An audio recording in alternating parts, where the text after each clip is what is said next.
वित्त मंत्री जी, जब आप किसी परिंदे को उड़ते देखते हैं तो वो आसमान पे नहीं देखता। कभी देखा आपने कि परिंदा आसमान की तरफ देख रहा है? और जो पशु, जो जानवर जो नीचे जमीन पे हैं, कभी उनको देखा है कि वो आसमान की तरफ देख रहा है? कभी नहीं देखा ना। क्यों? क्योंकि असलियत जमीन पे होता है। आप लोग आसमान की तरफ देखते हो, फेंकते हो, सपने फेंकते हो, सपने दिखाते हो। जमीन को देखिए, हिंदुस्तान की जनता के हालात को देखिए। जो एक महिला वो ये सोचती होगी कि मेरा कल क्या होने वाला है, उसके बारे में तो आपने सोचा ही नहीं। आज के दिन अनएम्प्लॉयमेंट कहां है, मैं आपको बताता हूं, शायद आप भूल गए होंगे। इंडस्ट्री वाइज जॉब लॉसेस आपको बताता हूं। Manufacturing 9.8 million loss of jobs, hotel and tourism 5 million, education 4 million,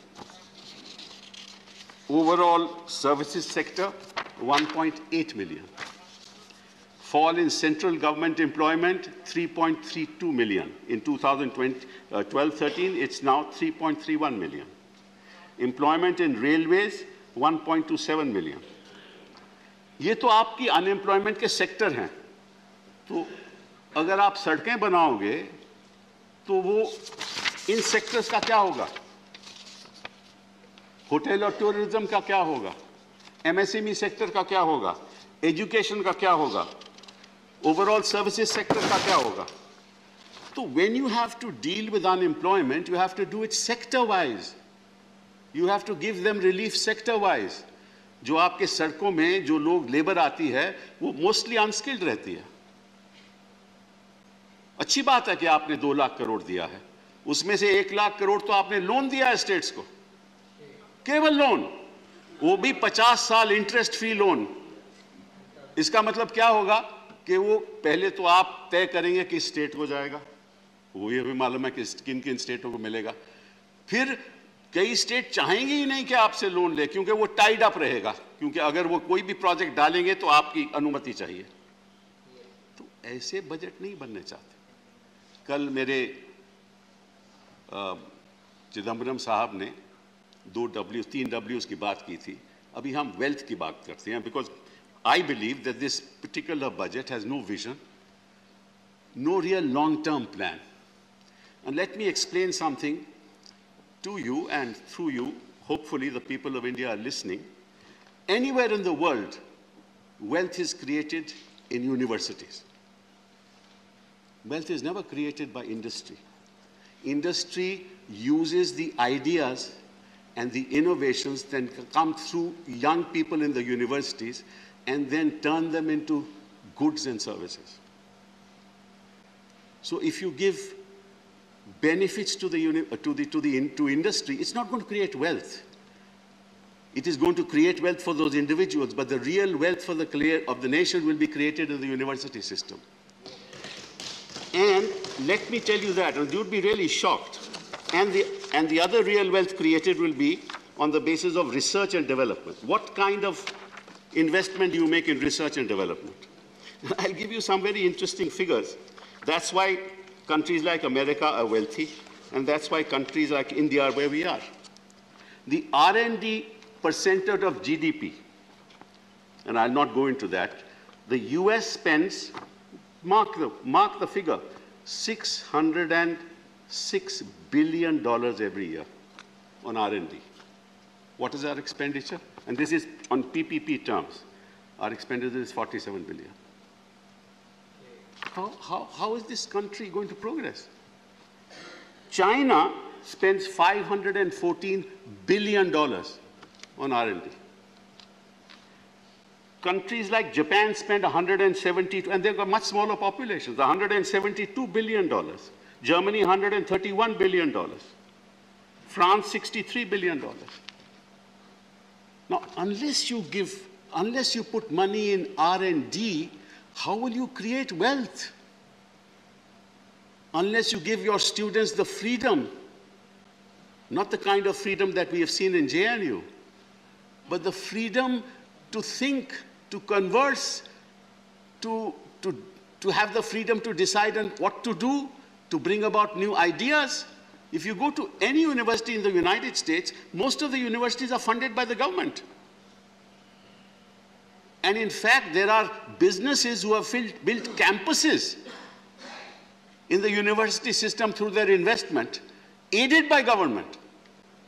Now, if you don't give freedom in education, if you don't do investments in research, you're not going to create wealth in this country.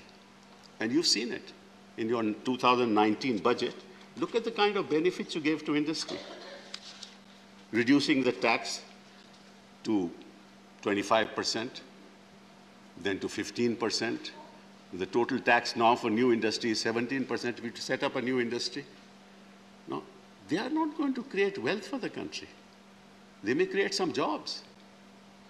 So I think that this nation should realize that unless we invest in the university system, for the ideas, for the IP to be created. What happens in the university system? The IP is created, and then business comes and does prototypes, and after prototypes, they actually see whether it's a viable commercial proposition. उसके बाद फिर वो बनती हैं, industry में जाता है और वस्तुएं बनती हैं और सर्विसेज होती हैं. अगर उसमें आप ध्यान ही नहीं दोगे तो आप कौन से वेल्थ की बात कर रहे हो? तो ये एक बहुत बड़ी भारी समस्या है. और फिर दूसरी बात कि हिंदुस्तान को मैं समझता हूँ जैसे हमारे घरों में परिवार है, हिंदुस्तान भी एक परिवार है. और जो माँ होती है वो क्या सोचती है? हमेशा सबसे जो कमज़ोर बच्चा होता है ना, हमेशा उसके बारे में सोचती है. और अगर कोई कमी रह गई हो, क्योंकि जो अपने आप में ठीक ठाक है, आत्मनिर्भर है बच्चा, उसको तो आप छोड़ देते हैं कि आप आत्मनिर्भर रहो. हम उन लोगों की मदद करेंगे जो आत्मनिर्भर नहीं हैं. इस बजट में आपने देखा कोई मदद दी उनको आपने?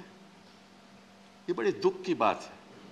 और आप बात कर रहे हो अमृतकाल. अमृतकाल, मैं तो 2014 से अब तक राहु काल देख रहा हूं. कौन से अमृतकाल की बात कर रहे हो आप? बस अब देखिए ना, ये कौन सा आप अमृतकाल की बात कर रहे हो? ये तो राहु, देखिए ना. और फिर असलियत क्या है? आप फिर यहां पे मैंने कल प्रधानमंत्री को मैं बड़ा अचंभा रहा कि उन्होंने टुकड़े टुकड़े लोगों की बात की. टुकड़े टुकड़े गैंग. अरे भैया मुझे ये बताओ, जो सभ्यता के टुकड़े टुकड़े करता है, जो इतिहास के टुकड़े टुकड़े करता है, जो संविधान के टुकड़े टुकड़े करता है, जो भाईचारा के टुकड़े टुकड़े करता है, वो टुकड़े टुकड़े गैंग का लीडर है.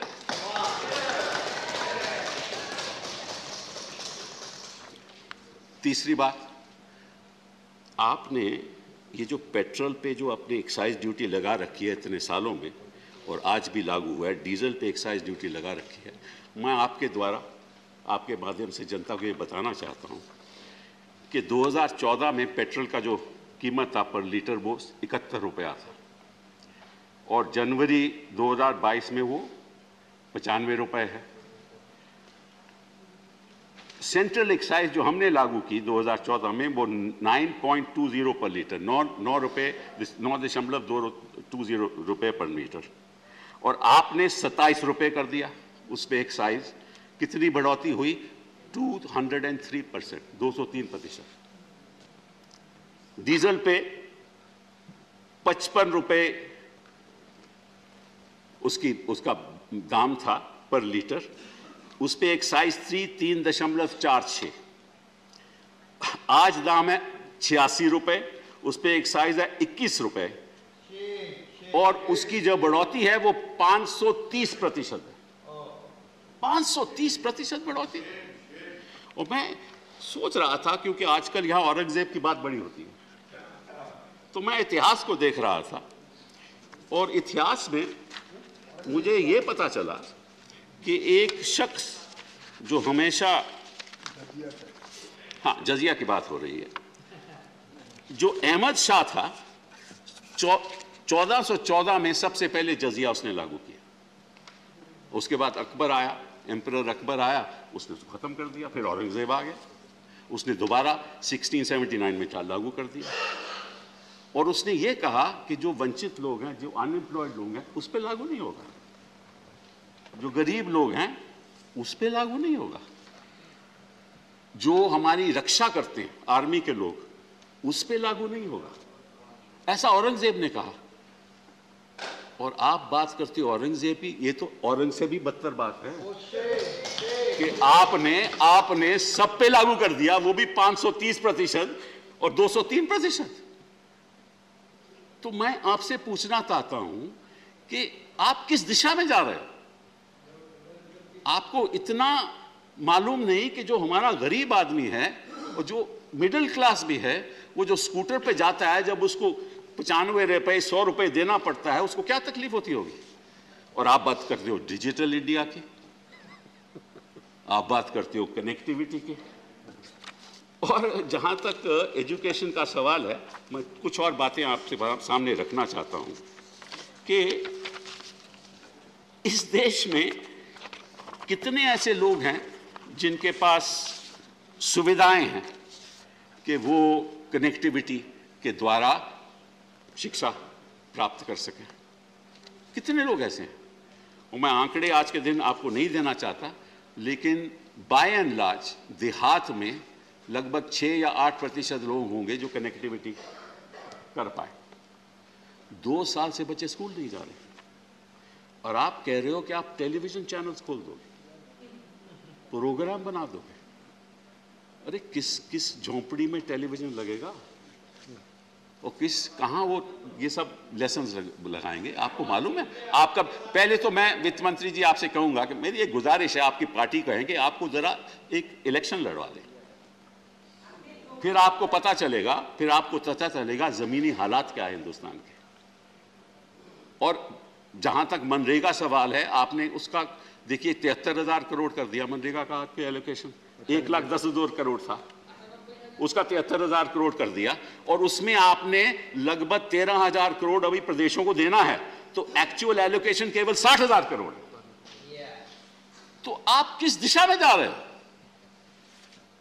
फिर रही स्वास्थ्य की बात, क्योंकि वही बहुत, जब तक बच्चे का एजुकेशन सही नहीं होगी, स्वास्थ्य सही नहीं होगा, तो हिंदुस्तान की जो संपत्ति है वो आप पैदा कर ही नहीं सकते। आप बच्चों पे ध्यान दो। ये बड़े बड़े लोगों हैं ना, उनको छोड़ दो, क्योंकि उनको मालूम है कैसे वेल्थ बनाना है। वो आपको भी मालूम है, उनको भी मालूम है। वो सुविधाएं उनके पास हैं। जिनके पास सुविधाएं नहीं हैं, उनके बारे में सोचो। Actually, आज मैं सुबह I was reading an article by Ranganathan ji, who's been the ex-governor of the Reserve Bank of India, and he said today that look, what is lacking is gross demand shortage. Unless you put money in the hands of people and they spend, the economy will not move forward. The purchasing power. Their purchasing power has to be increased. How do you increase their purchasing power? By reducing Manrega? By not giving them any benefits? Those sectors which have been destroyed by the economy because of the pandemic, you're not at fault at that. You're not at fault at that. इसीलिए आपके प्रधानमंत्री जी को ये जो अमृत काल है उसकी बात नहीं करनी चाहिए, क्योंकि ना वो रहेंगे, ना हम रहेंगे, ना आपके रहनुमा रहेंगे, और ना नफरत के बयान रहेंगे। 2047 तक वो नफरत के बयान भी नहीं रहेंगे। तो आप जरा इस बात पे सोचिए। Let's wind up now. In 1 minute, sir. I'll not take more than 1 minute. Don't worry. So the last thing I was talking about was health sector, and I'll just give you a few figures and then I'm done. In the health sector, I just want to tell you one thing, that the health expenditure in select countries in 2018, I don't have the figures after that, I'm sure the finance minister will be able to give them. हमारा जो per capita expenditure in health है वो $172 है, per capita expenditure in health, और Germany का है 771, France का 485, Italy का 853, साउथ कोरिया का 1044 पर कैपिटा, चाइना का $334। तो अगर हमारा पर कैपिटा एक्सपेंडिचर हेल्थ का इस हालात, ये जो हालात दिख रहे हैं मुझे, तो बच्चे का ना तो स्वास्थ्य ठीक होगा, ना उसकी शिक्षा ठीक होगी। तो वेल्थ आप अडानी अंबानी से बनवाइएगा। बहुत बहुत धन्यवाद। Thank you Kapil Sibal ji. Now Sushil Modi.